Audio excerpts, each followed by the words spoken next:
नमस्ते मित्रांनो, मी अजय डोळे तुम्हा सर्व इयत्ता 8वीच्या विद्यार्थ्यांचं माझ्या या यूट्यूब चॅनलवरती स्वागत करतो.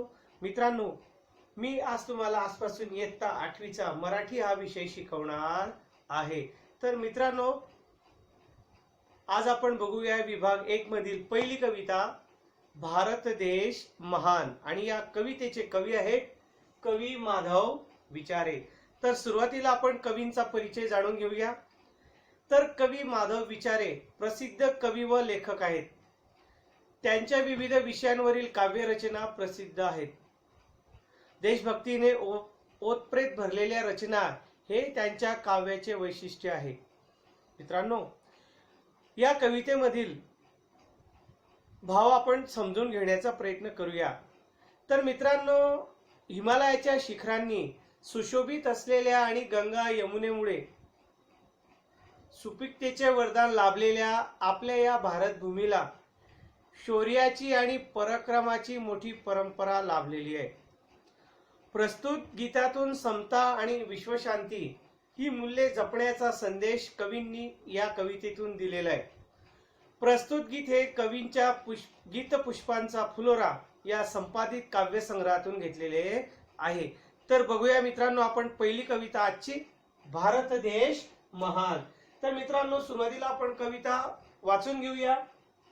तर कवी म्हणतात बघा, चला चला हो एक मुखाने गाऊ एकच गान, भारत देश महान, भारत देश महान. चला चला हो एक मुखाने गाऊ एकच गान, भारत देश महान, भारत देश महान.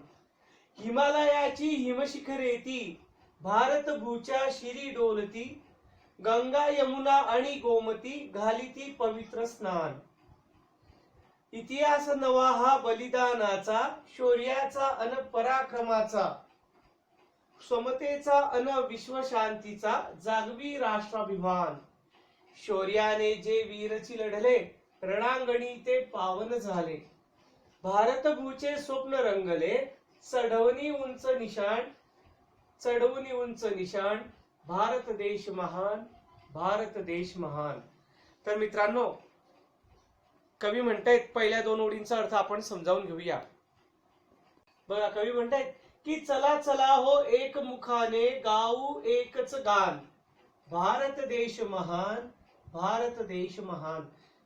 मित्रांनो, कवी आपणा सर्वांना आव्हान करतायत की आपण सर्वांनी एकमुखाने म्हणजेच एकजुटीने एकत्र येऊन आपल्या महान अशा भारत देशाचे गुणगान आज गाऊया.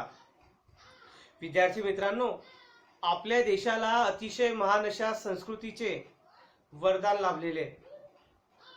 आपल्या देशात विविध जाती धर्माचे पंथाचे लोक आनंदाने गुणागोविंदाने एकत्र राहतात. देशातल्या सांस्कृतिक चालीरीतींमध्ये वैविध्य असले तरी एकात्मतेची भावना ही अजोड आहे. म्हणजेच विविधतेमध्ये एकता आपल्या देशात निर्माण झालेली आहे. मित्रांनो, प्राचीन भारतातील प्रगत सिंधू संस्कृती, वेद पुराणे, शास्त्रे, आयुर्वेद यांचे गुणगौरव आज सारे जग करताना आपल्याला दिसून येत आहे. अहिंसेला परमोच्च स्थानी मांडणारे व तशी शिकवण अखिल जगताला देणारे गौतम बुद्ध, वर्धमान महावीर याच महान भूमीतले. ही भूमी जशी शूरवीरांची आहे तशीच साधू संतांचीही आहे, ज्यांनी साऱ्या जगाला भक्तीचा सहज व सोपा मार्ग दाखवला. म्हणूनच कवी म्हणतायत की ही भूमी संतांची आहे, साधूंची आहे, आणि यांनी सर्व जगाला भक्ती कशी करावी, भक्तीचा सोपा मार्ग, परमेश्वराला भेटायचं असेल तर कोणत्या मार्गाने, सहज मार्गाने उपासना करावी, हे मार्गदर्शन करणारे आपल्या देशातील साधू संत आहेत. आणि म्हणून कवी म्हणतायत की या अशा या महान देशाचे आज आपण गुणगान गाऊया, असं आपल्याला ते आवाहन करतायत. गाऊ एकच गान, भारत देश महान, भारत देश महान. तर मित्रांनो, एकमुखाने म्हणजे एकजुटीने, एकतेने, आणि गान म्हणजे गीत किंवा गाणे, आणि हिमालय बघा, भारत देश महान, आणि महान म्हणजे मोठा, प्रचंड, अशा या प्रचंड महान देशाचे आज आपण गुणगान गाऊया, असं कवी आपल्याला या 2 ओळींमधून सांगतायत. पुढच्या ओळी बघूया आपण मित्रांनो.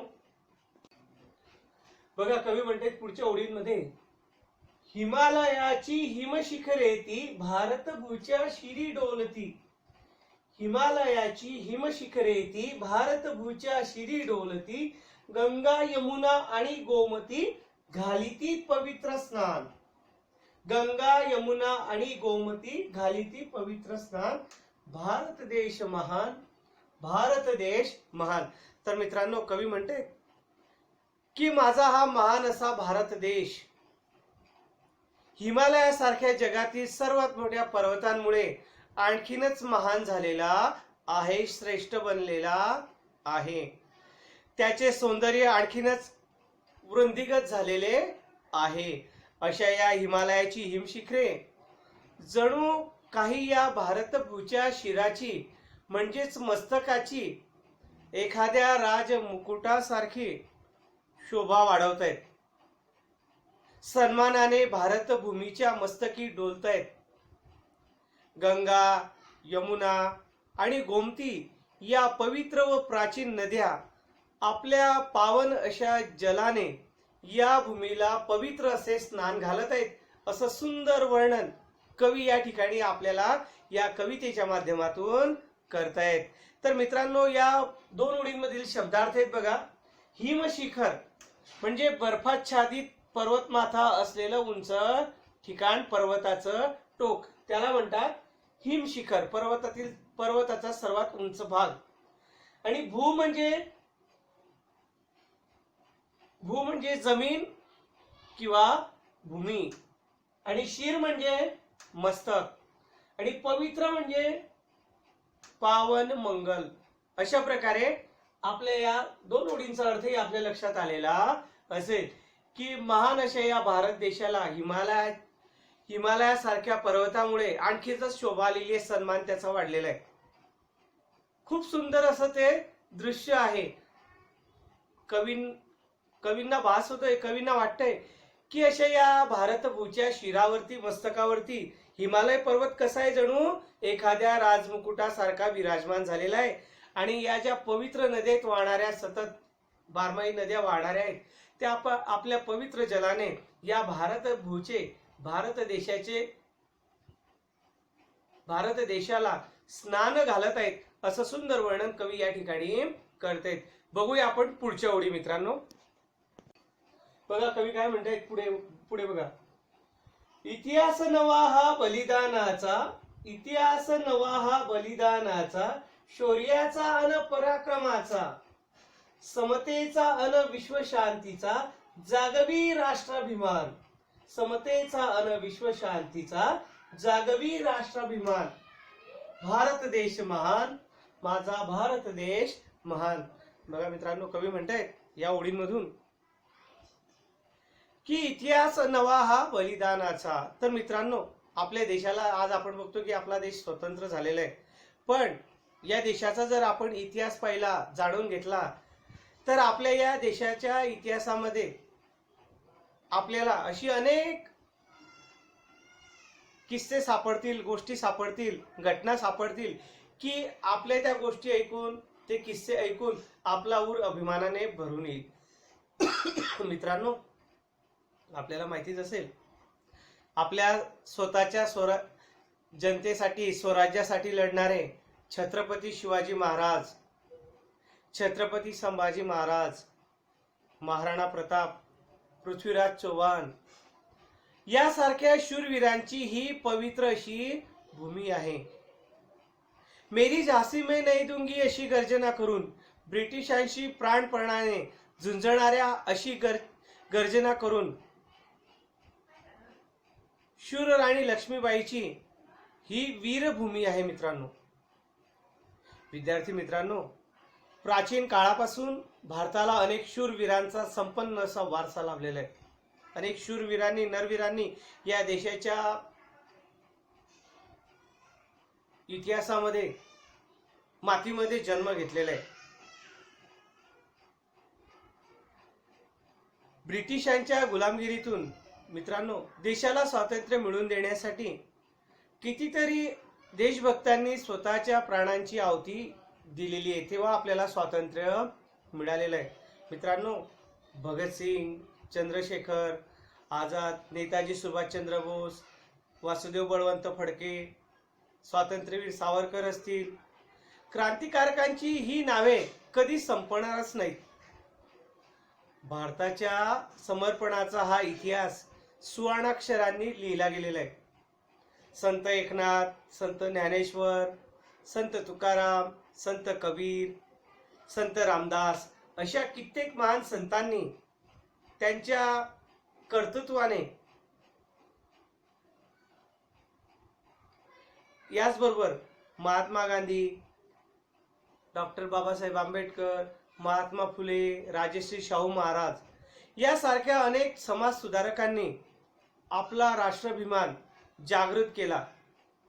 समाजात नव चैतन्य निर्माण करून देशाला व संपूर्ण विश्वाला समता व शांतीचा संदेश त्यांनी दिला. आपल्या समोर एक आदर्श उदाहरण त्यांनी काय केलं, आपल्या समोर प्रस्थापित केलं. एक आदर्श मानदंड आपल्या समोर त्यांनी निर्माण केला आणि आजही ते आपल्याला दीपस्तंभासारखे मार्गदर्शन करत असतात त्यांच्या कार्यामधून, विचारांमधून.